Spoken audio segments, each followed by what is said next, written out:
Hey, I'm Tim, and I'm a digital product designer. I've been working in design roles for nearly 12 years now, and today I want to share with you my story.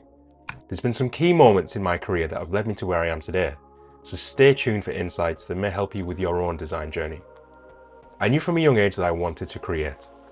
At the time, it didn't really matter about the specifics, but as I gained more exposure to the digital world, things started to become clear for me. In 2007, I had my first taste of this when I created and launched my first website. The ability to create something from nothing, and for it to be visible by pretty much anyone on the planet, unlocked a passion that is still with me today. At the time, I was studying multimedia at college, and it was only 6 months later that I was asked to create an interactive banner to promote the college website. At the time, Flash was the tool of choice for this.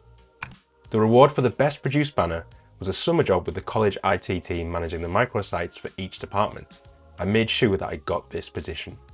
It was one of the most pivotal times in my life, since this is when I discovered that it's not all about the things you create, but more so the business drivers and how the end user interacts with it. This was also the first time I was paid for doing what to me felt like play. At the time, following the path to university seemed like the most logical next step to take. It soon became clear though that if I wanted to progress in this career, it was less about the content taught in the lectures and more about doing my own research and getting more exposure to the industry. There was an optional placement year available on the course, so of course I took full advantage of this and ended up landing a place with the local NHS Trust, which gave me exposure to building internal software for the surrounding hospitals. Towards the end of my studies, I did everything I could to land a role that summer. After speaking with numerous design agencies, I ultimately took a position with a software agency who specialised in large-scale SaaS products and internal tools for their clients.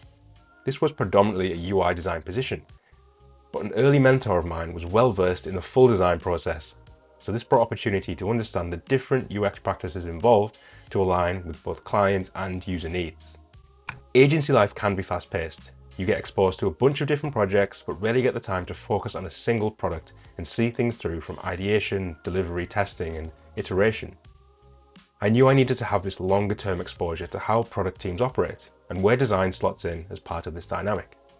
The largest TV and broadband provider in the UK was expanding their product and tech teams, with openings for UX designers to come and develop the future of online self-service for their customers. This was a huge opportunity for me. After some back and forth with their recruitment and design teams, I progressed through the interview process and started working with them in the spring of 2015. It was here that I learned the importance of building relationships across different disciplines. The impact and influence design can have on the experience of an online billing service was a major factor, and regular collaboration with engineering, products, and various different business stakeholders was the key. The most exciting part for me was seeing how fast you can get feedback on the product updates you ship. This was the benefit of serving a large user base. I also learned a lot about the importance of thinking holistically when it comes to designing a small part of a product. Being able to really focus in on the detail of a specific user journey, whilst also zooming out to see all the touch points of the wider customer experience, gives you an appreciation for your contributions and how they can impact people's lives. As a design team, we were thinking a lot about rapid iteration and lean UX practices. And a highlight for me was getting to speak and work with the author of the popular Lean UX book, Jeff Gothelf, as he came to run a workshop with us in person. At this point, I knew that building digital product experiences was the path for me.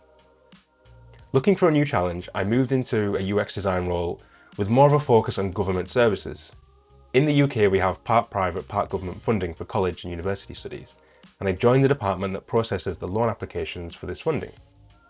This was a pretty unique role, since the product development team were located in the same building as the end users themselves. Since user research is seen as a luxury in some companies, this was a dream come true for the researcher in me. As with the NHS, the internal systems that the assessment team and call centre agents were using was pretty old and required a series of workarounds to perform the most basic of tasks. Most of the time spent here was during discovery phases for new product offerings, and much of my time was spent speaking with the various teams around us and testing out early concepts with users. It's here that I learned the value of reciprocity, and by that in this case I mean involving users in the process of product design can bring huge benefits further down the line. For example, if you were to invite someone to a user interview and find out the problems they were facing, and ultimately solve those through a product experience, they can instantly see value. As a result, they'd be more likely to participate in future research activities and various different studies, and also potentially become advocates for the product and even you as an individual. In 2017, I made my next move and joined a medium-sized startup as the first designer to lead on the experience of an ad tech management software for publishers and advertisers. I learned a lot being part of a large product and design team, but when you're the sole designer, you need to be more resourceful.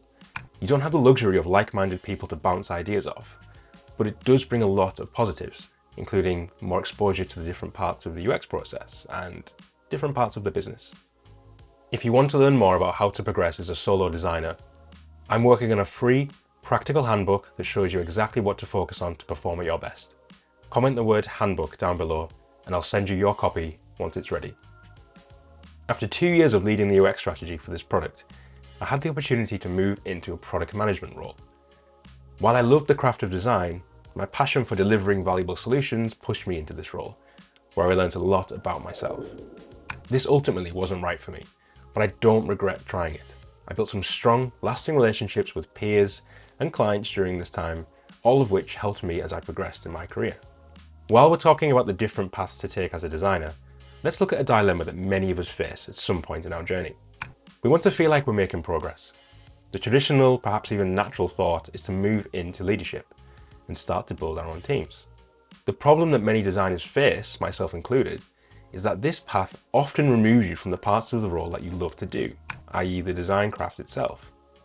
The choice then becomes continuing down the IC, or individual contributor path, or learning leadership skills required to move into management. This all comes down to personal preference. Although depending on the level of design maturity within your company, this might not even be an option. If this is the case and you feel strongly about having these clear tracks in place, I suggest raising the question and being an advocate for it, for you and all of the designers that follow. In 2020, I needed a new challenge and to get back to my passion of design. So I moved to an early stage startup as their first product designer, this time in the fintech space. Bringing everything I'd learned, I took it upon myself to build awareness across the organization of the value that good design can bring. This included collaborating with marketing and sales, ensuring that design doesn't take place in a vacuum, and the best results often come with the contributions of many different people, each with their own expertise and cultural perspectives. I also worked closely with the engineers to go from idea to deployment of their first fully end-to-end design system. This brought with it a shared appreciation of each other's craft, and also a shared language and an understanding of the various different patterns and components we use to build the product. Fast forward to 2023, and I knew this was the right time for me to go it alone and build out my own company and work with even more incredible clients, offering what I do best, working with the companies to design exceptional experiences and continue to provide value to the end user. I hope you found this useful. Everyone's story is different, and I hope that something in mine has sparked something for you. If you haven't already, feel free to subscribe to the channel. I'll see you next time.